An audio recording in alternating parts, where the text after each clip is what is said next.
Hadi dikelim elbisemizi.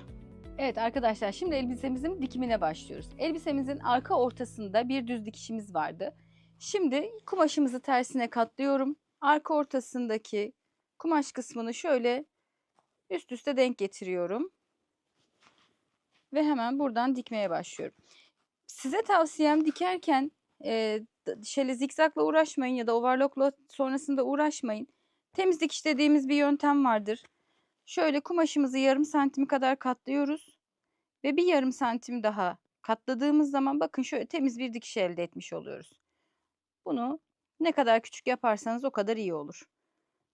Daha yarım santimden bile daha az şeklinde şöyle minicik yapabilirseniz gayet iyi olur.